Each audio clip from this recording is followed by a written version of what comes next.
खुशियों के रंग नेशनल ऑटोमोबाइल के संग अब सभी प्रकार की टू व्हीलर गाड़ियां उपलब्ध है, वो भी आकर्षक ऑफर्स के साथ। संपर्क कीजिए नेशनल ऑटोमोबाइल, हरिगंज और मोघट रोड, खंडवा। मध्य प्रदेश के खंडवा जिले के नर्मदानगर में आज मुख्यमंत्री डॉक्टर मोहन यादव ने मां नर्मदा की गोद में वन्यजीव संरक्षण का नया अध्याय जोड़ा है।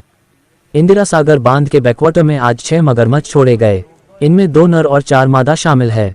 मुख्यमंत्री ने कहा, मध्य प्रदेश नदियों का मायका है, यहाँ हर जीव स्वच्छंद है। सीएम ने कहा कि अब मप्र के घड़ियाल असम तक भेजे जाएंगे।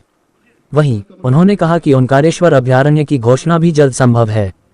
मां नर्मदा की कृपा हम सब पर बनी रहे है, इसलिए आज मां नर्मदा की गोद में आज इन मगरमच्छों को छोड़ा गया है। खंडवा के नर्मदानगर पहुंचे मुख्यमंत्री डॉक्टर मोहन यादव ने इंदिरा सागर बांध के बैकवाटर में 6 मगरमच्छों को छोड़ा। ये पहल मां नर्मदा के जलजीव संरक्षण और पारिस्थितिक संतुलन की दिशा में राज्य सरकार का अहम कदम है। मुख्यमंत्री ने कहा, मध्य प्रदेश ने वन्यजीव संरक्षण के क्षेत्र में देश भर में नई मिसालें कायम की हैं। चीतों का सफल पुनर्स्थापन हो चुका है। अब जल्द ही नौरादेही अभयारण्य में नामीबिया के चीते छोड़े जाएंगे। सीएम ने बताया, जैसे धरती पर शेर और चीते वन्यजीवों के प्रतीक हैं, वैसे ही जल में मगरमच्छ और घड़ियाल नदियों के प्रहरी हैं। मां नर्मदा को स्वच्छ रखने और जलीय तंत्र को मजबूत करने में ये मगरमच्छ अहम भूमिका निभाएंगे। मुख्यमंत्री ने यह भी संकेत दिया कि ओंकारेश्वर अभयारण्य की घोषणा जल्द हो सकती है। संभवतः 1 नवंबर को मध्य प्रदेश के स्थापना दिवस पर इसकी औपचारिक घोषणा की जाएगी।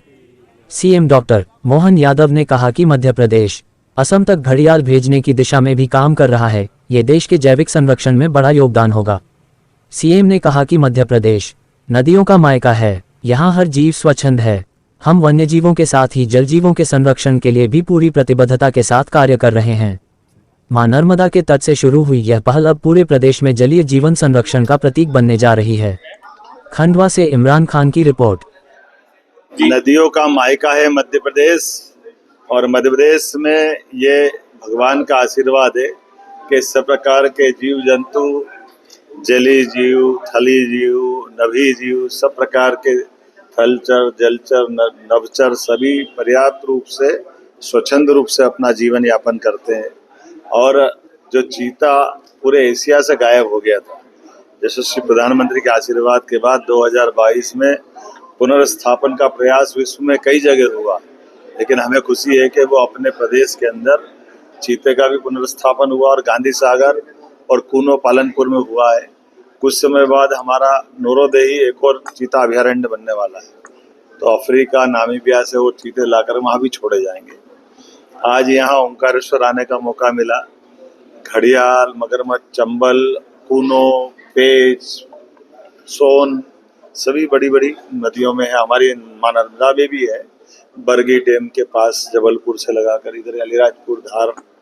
यहाँ जिस निर्जन जो हमारा बैक वाटर है, यहाँ आज अब 6 अलग अलग प्रकार के मां नर्मदा के वाहन को छोड़ने का काम हुआ है।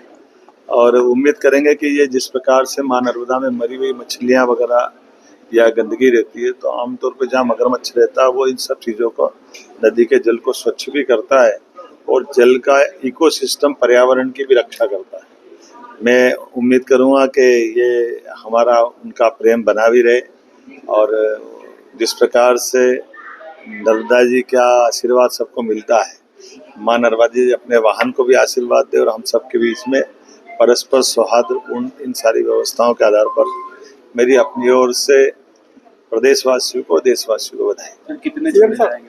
आज 2 मादा और 4 मादा, 4 मादा 2 मेल थे। क्या कोई नामकरण भी हुआ है?